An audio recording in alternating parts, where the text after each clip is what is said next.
Hello everyone, welcome back to your channel Dangi academy. इस academy पर सभी कंपटीशन एग्ज़ाम की प्रिपरेशन करवाई जाती है। रीट की परीक्षा के लिए हम सबसे पहले ओल्ड क्वेश्चन पेपर को सॉल्व कर लेते हैं, जिससे एग्ज़ाम का पैटर्न हमें समझ में आ जाए और उसके बाद हम टॉपिक वाइज इसके डिटेल में स्टडी कर सकें।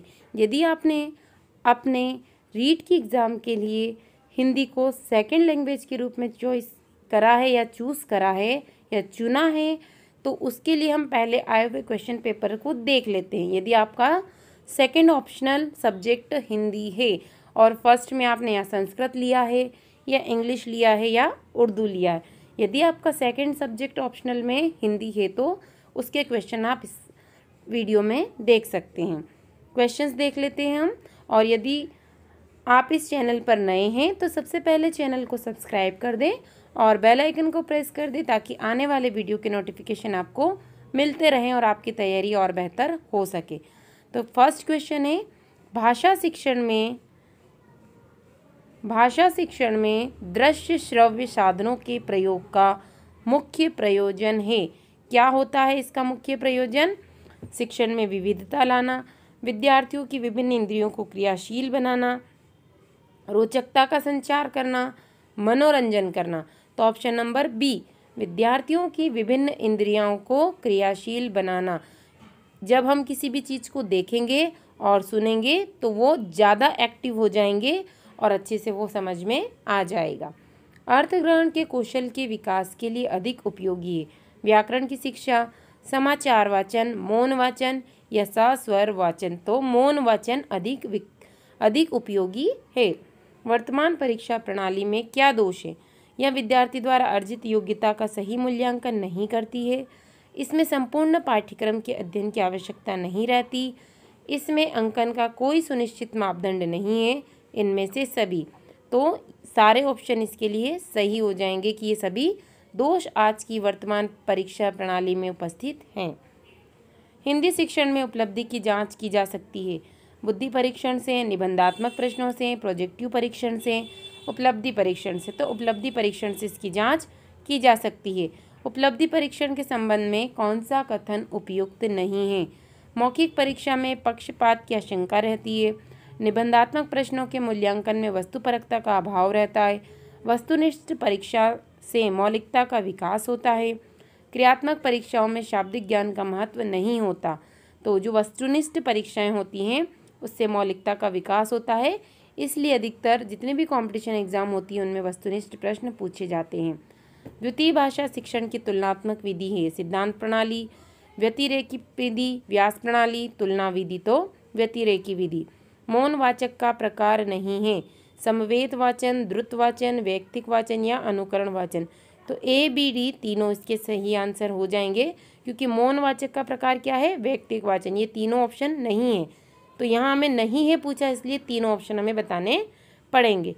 किसका संबंध बोलने के कौशल के विकास से नहीं है? शुद्ध उच्चारण, सस्वर वाचन, कविता पाठ और प्रतिलिपि। तो प्रतिलिपि, क्योंकि ये तो देख कर लिखा जाता है, बोलने से इसका कोई रिलेशन नहीं है। भाषा कौशलों में सबसे पहले किस कौशल का विकास करना चाहिए? तो सबसे पहले श्रवण। जब सुनेंगे तभी वो उस चीज़ को पहले सुन लिया, फिर उसे बोलना सीखेंगे। कौन सा कथन संगत नहीं है? पाठ्यपुस्तक कक्षा शिक्षण का प्रमुख साधन है। पाठ्यपुस्तक विद्यार्थी और शिक्षक दोनों के लिए आधारभूत है। पाठ्यपुस्तक शिक्षण का साधन है, साध्य नहीं। पाठ्यपुस्तक शिक्षण का साध्य है, साधन नहीं। तो डी वाला ऑप्शन आपका सही हो जाएगा कि ये कोई साधन नहीं है, जबकि हमें मालूम है एक पाठ्यपुस्तक साधन है। पैसा कमाना एक बात है, उसे ठीक से खर्च करना दूसरी बात। ये वाक्य किस प्रकार का है? तो ये एक संयुक्त वाक्य, इसमें दो वाक्य आपके मिले हुए हैं। घी का लड्डू टेढ़ा भला का क्या अर्थ होता है? ये एक मुहावरा है, इसलिए अभी हम मुहावरे भी हमें अच्छे से पढ़ने हैं। उनके अर्थ लगातार एग्जाम में पूछे गए हैं। दोनों ऑप्शनल में पूछे गए, चाहे आपका फर्स्ट लैंग्वेज हिंदी हो या सेकेंड लैंग्वेज हिंदी हो। तो इसका अर्थ हो जाएगा, उपयोगी वस्तु हर दशा में ठीक होती है। अशर्फियाँ लूटे कोयलों का मुहर का क्या आशय है? कोयलों की रखवाली करना, बेपरवाह हो जाना, महंगी चीज़ की बजाय सस्ती चीज़ की परवाह करना या सोने के सिक्के लुटाना। तो ऑप्शन नंबर सी इसका सही आंसर हो जाएगा कि महंगी चीज़ की बजाय सस्ती चीज़ की परवाह करना। कारक का अर्थ होता है, तो कारक किसे कहते हैं हम? जो क्रिया करता है या क्रिया करने वाला। आज खालिस्तान संकट के बादल छाए हुए हैं। तो चारों ऑप्शन में से इस खालिस्तान में क्या आएगा? आज देश पर संकट के बादल छाए हैं। सही कथन। कर्ता का स्थान प्रायः वाक्य के प्रारंभ में होता है। कर्ता का स्थान प्रायः वाक्य के अंत में होता है। कर्ता का स्थान प्रायः वाक्य के मध्य में होता है और कर्ता का वाक्य में कोई स्थान नहीं होता। तो हमेशा मालूम होगा आपको कि कर्ता या जो सब्जेक्ट होता है वो पहले लिखा जाता है वाक्य के प्रारंभ में। सरल वाक्य है, श्रमिक श्रम करता है किंतु उसके फल से वंचित रहता है। राम और सीता जाते हैं, चाहे सुबह हो जाए मुझे ये काम पूरा करना है, जो करे सो भरे। तो सबसे सिंपल सरल वाक्य आपका बी, राम और सीता जाते हैं। अब आपको काव्यांश या पद्य पढ़ना है और फिर हमें आंसर देना है। मैं नहीं चाहता चिर सुख, चाहता नहीं अविरल दुख, सुख दुख की आंख में चोनी, खोले जीवन अपना मुख, सुख दुख के मधुर मिलन से यह जीवन ही परिपूर्ण, फिर घन से ओझल हो शशि, फिर शशि से ओझल हो घन, जग पीड़ित थे अति दुख से, जग पीड़ित थे अति सुख से, मानव जग में बट जावे, दुख सुख से ओ सुख दुख से, अविरत दुख है उत्पीड़न, अविरत सुख भी उत्पीड़न, सुख दुख की निशा दिवा में, सोता जगता जग जीवन। कवि चीर सुख या चीर दुख क्यों नहीं चाहता है? चीर सुख या चीर दुख संभव नहीं है, चीर दुख असहनीय है, सुख अति घातक होगी। ये आपको कविता पढ़ के समझ में आ ही चुका होगा कि दोनों मिलकर ही जीवन को पूर्ण बनाते हैं, सुख और दुख दोनों ही। तो ऑप्शन नंबर डी। कवि मानव के लिए किस स्थिति की कामना करता है? कि सुख और दुख दोनों ही परस्पर बट जाए, वो इस स्थिति की कामना करता है। इस काव्यांश में नाद सौंदर्य की दृष्टि से कौन सा विकल्प उपयुक्त है? तो हमें अलंकार बताना है। तो यहाँ होगा अत्यानुप्रास अलंकार। कवि ने सुख और दुख का साम्य किनसे बताया है? तो दिन और रात दोनों को मिलाकर सुख और दुख कवि ने बताया है। इस काव्यांश में प्रमुख भाव है, किस प्रकार का है? तो यहाँ पे सुख और दुख दोनों को बराबर बताया है, तो ये बताता है संतुलन को। सुख और दुख से ध्वनि साम्य वाला शब्द क्या है? तो वो है मुख। अब हमें गद्यांश पढ़ना है और उत्तर देना है।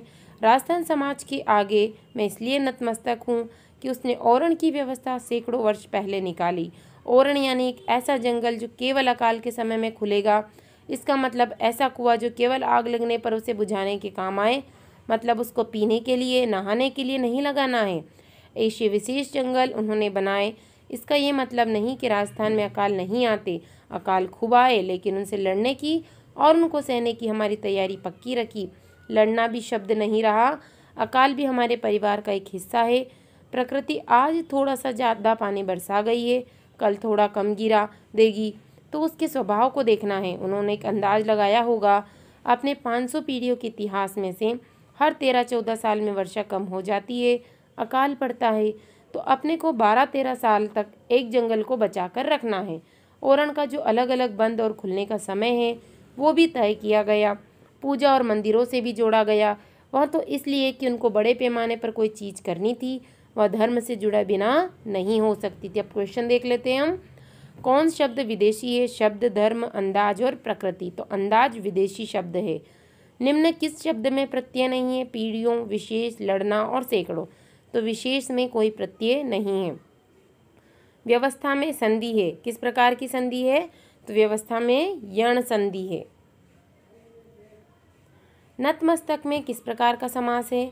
या तो इसमें हो जाएगा आपका तत्पुरुष समास। संज्ञा नहीं है। संज्ञा कौन सी नहीं है? ओरण, लड़ना, कुआं, जंगल। तो आपको संज्ञा की परिभाषा मालूम ही होगी, तो यहाँ पर लड़ना संज्ञा नहीं है। तय शब्द है। किस प्रकार का है तय? ये एक विदेशी शब्द है। आग का तत्सम क्या होगा? आग, आगी, अग्नि और अग।